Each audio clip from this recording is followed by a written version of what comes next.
Bienvenidos a un nuevo episodio de Endeudados con Libros. Yo soy Arcy, su anfitriona, y hoy les voy a hablar de un libro con el que me endeudé. Primero que nada, felices fiestas, feliz año nuevo, espero hayan tenido unas bonitas reuniones familiares o con amigos, o como sea que ustedes festejen las fiestas. Espero estén comiendo todas sus comidas favoritas de esta temporada, y pues en caso de que no, espero de todo corazón que se recuperen pronto de ese bache feo. El día de hoy vamos a hablar de un libro un poco macabro que sale de estas épocas de felicidad, de reunión, de amor. Creo que ya saben a qué libro me refiero por el título de este episodio. Así es, vamos a platicar de Cadáver Exquisito de Agustina Basterrica. Voy a leerles la sinopsis del libro. De ahora en adelante vamos a hacer eso. Solo que antes voy a dar una advertencia. Si por alguna razón ustedes son muy sensibles, les recomiendo precaución y esperar el próximo episodio, porque como ya había dicho, es un libro un poco macabro. Y pues bueno, ya con esta advertencia voy a pasar a leer la sinopsis. La súbita aparición de un virus letal que ataca a los animales modifica de manera irreversible el mundo. Desde las fieras hasta las mascotas deben ser sistemáticamente sacrificadas y su carne ya no se puede consumir.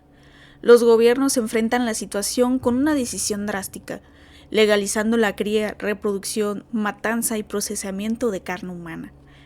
El canibalismo es ley y la sociedad ha quedado dividida en dos grupos, los que comen y los que son comidos. Marcos Tejo, encargado general del frigorífico Creek, es un oscuro burócrata. El día en que recibe como regalo una mujer criada para el consumo, las tentaciones lo transforman en una conciencia peligrosa de pliegues truculentos que lo llevará a transgredir las normas hasta límites que la sociedad ignora. Como podrán haber escuchado, es un libro que trata un tema muy sensible, que es el canibalismo, y muchas de las descripciones en el libro son bastante crudas, de hecho, pero en este episodio no vamos a hablar exactamente de eso, sino de dos cosas: el famoso virus y el personaje de Marcos Tejo. También de ahora en adelante voy a agregar la sección de sinsentidos o incoherencias, porque todas las historias tienen sus incoherencias. Pero sin nada más que decir que la famosa advertencia de alerta de spoilers, vamos a comenzar. El famoso virus. Primero vamos explicando de qué se trata este famoso virus, así que esta sección va a ser un poco corta. Supuestamente los animales, todos los animales exceptuando el humano, contraen un virus que es mortal para el humano, como ya habíamos escuchado la sinopsis, tan mortal que al momento de ingerir carne animal, o si acaso convivías con los animales, pasabas en poco tiempo al otro mundo. Se intentaron crear vacunas y medicinas, pero al parecer el virus siempre mutaba y se hacía más resistente, por lo que a la falta de proteína se optó por legalizar el canibalismo para poder obtener esa proteína de la carne. A este cambio le llamaron la transición. Durante esta transición hubo una histeria colectiva enorme, donde cualquier cosa que hiciera referencia a animales era destruida, tal cual, estatuas, pinturas, cualquier cosa. Podemos imaginar incluso que la brutalidad aumentó hacia los animales. Y he de decirles que esto sí me perturbó y me puso triste, porque no me puedo imaginar un mundo tan brutal con los animales. Bueno, de por sí ya es brutal, pero no me lo imagino más. Aunque es un cambio macabro y totalmente terrible, tuvo sus supuestos beneficios, entre comillas.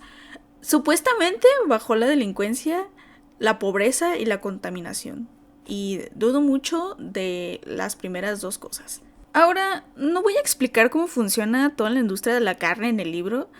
Solo les diré que es muy parecida, si no es que igual, a nuestra industria de la carne actual, solo que reemplacen animales con humanos y ya pueden hacerse toda una imagen mental de cómo funciona y cómo se ve.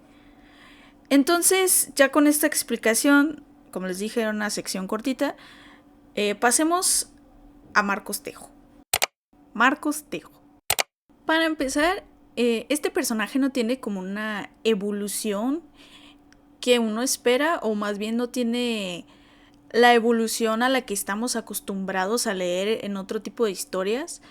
Por ejemplo, en historias de ficción como, supongamos, Carrie, por así decirlo. Pero ya les iré hablando más de por qué creo que no tiene una evolución constante en la última sección de este episodio. Pero vamos contando un poco de la historia de Marcos Tejo para que ustedes escuchen el tipo de evolución que tiene. No es mucha la historia, pero ustedes saquen sus conclusiones de este personaje. Marcos tiene un padre enfermo que está en una casa de retiro. Él se hace cargo en un 100% de su padre. Tiene una hermana, pero en realidad ella no hace nada. De hecho, no se menciona la hermana hasta como la segunda parte del libro, creo. Está casado con Cecilia, pero están separados de momento porque recientemente perdieron a un hijo por muerte de cuna. Tiene un amante, lo cual como que vuelve más delicado el asunto de la separación, ¿no? Tiene un amante, se llama Spanel, y Spanel es dueña de varias carnicerías. Sí, de carnicerías humanas. Su padre, de hecho, era carnicero antes de todo el asunto de la transición, por lo que Marcos ya trabajaba como en este mercado de la carne y pues prácticamente se adaptó. En el libro le llaman a la carne humana carne especial, entonces Marcos no come carne especial. El problema empieza desde el fallecimiento de su hijo, pero todo se va derrumbando cuando su padre fallece y de ahí es una espiral descendiente. Poco después le regalan a Jasmine, como ya nos habían mencionado en la sinopsis, una chica ganado, por así decirlo. Le toma cariño y termina salvándola entre comidas, entre comillas, de ser comida, y tiene un bebé con ella. Perturbador, ¿no? Después de que el bebé nace, termina aniquilando, acabando con Jasmine, y Cecilia y él se quedan con el bebé.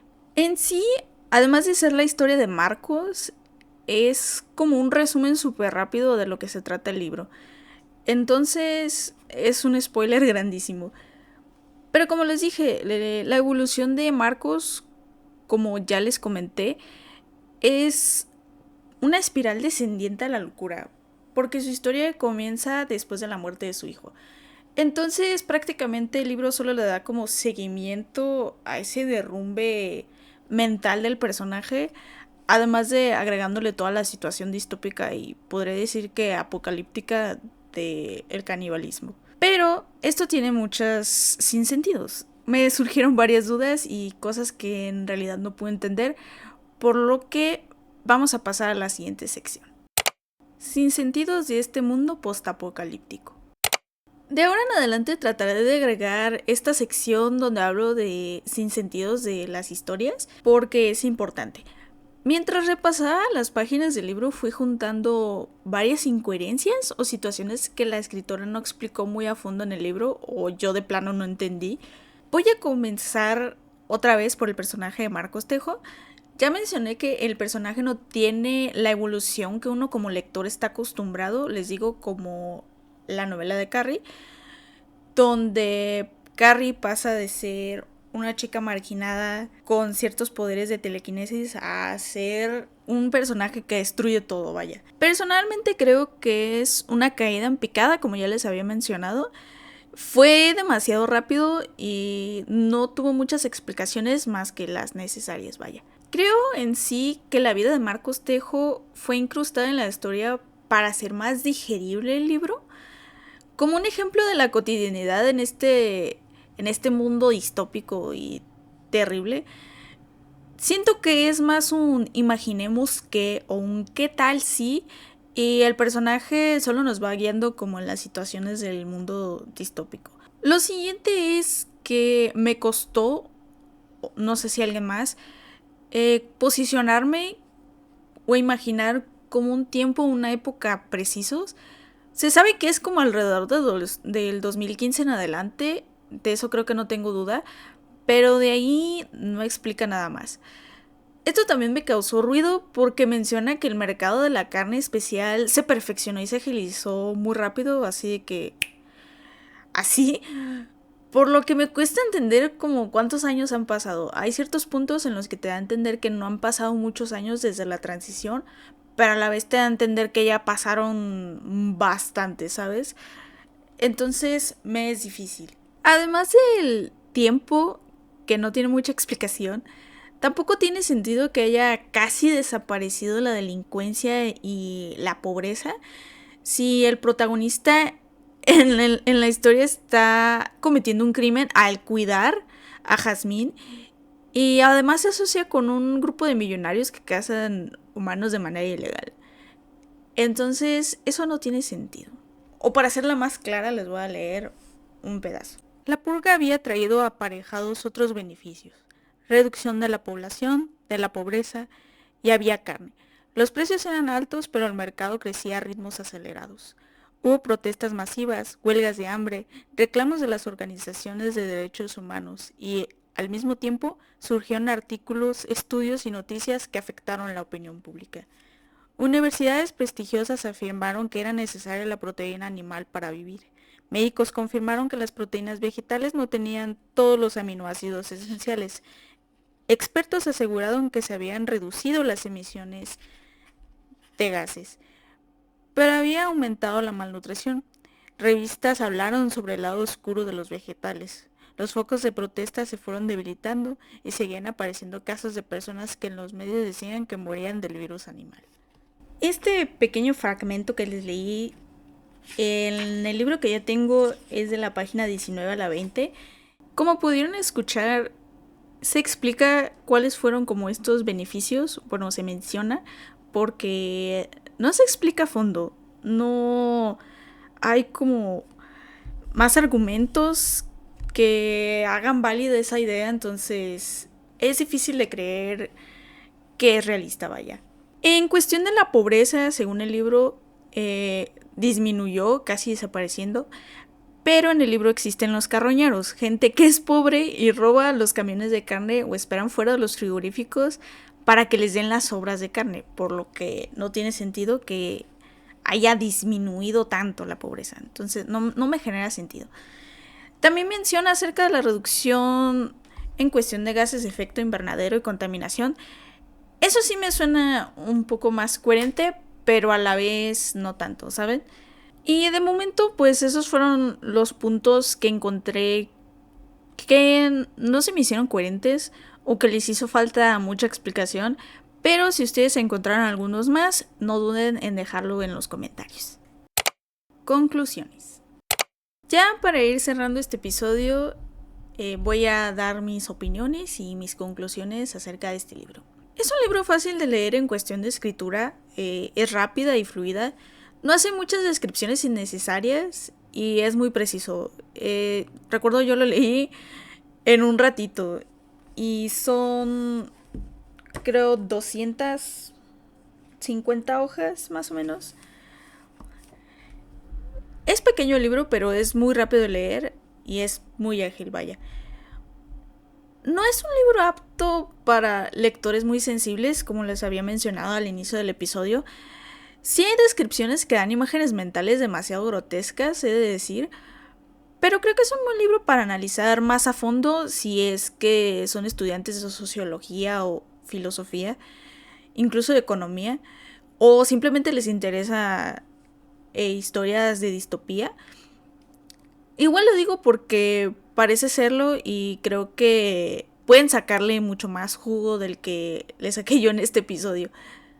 Lo único que sí me dio terror y me hizo sentir incómoda, además de las explicaciones, pero que sí me dio genuino terror, fue el mundo sin una convivencia con animales o las demás especies. Esto también lo digo porque soy mamá de 2 gatos y tengo 3 perritos, entonces es un mundo que me cuesta imaginarme muchísimo. Yo no podré vivir en un mundo así sin mis gatijos y mis perrijos.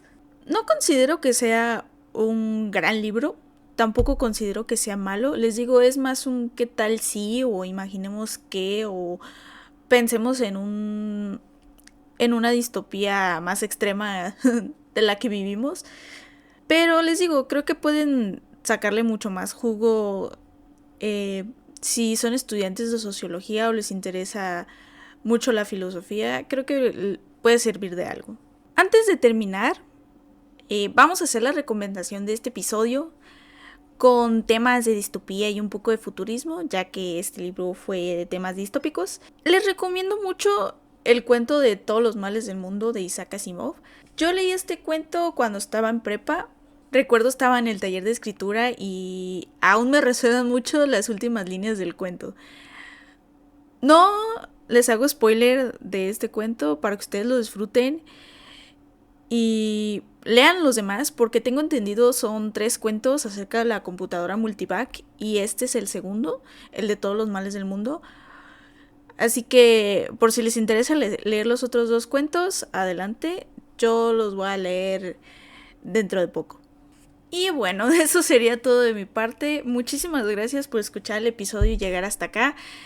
Y también por escuchar los otros 2 episodios y darle cariño a este pequeño proyecto que apenas va empezando. Quería grabar este episodio y publicarlo a inicios del año, así que el primer día del año. Pero se cruzaron las fiestas, vacaciones y me enfermé, entonces no me dio la oportunidad. Y bueno, ahora sí, no olviden darle me gusta, comentar sus opiniones, compartir y activar las notificaciones. Y pues nada, eso sería todo. Nos vemos en el próximo episodio con más deudas literarias. Adiós.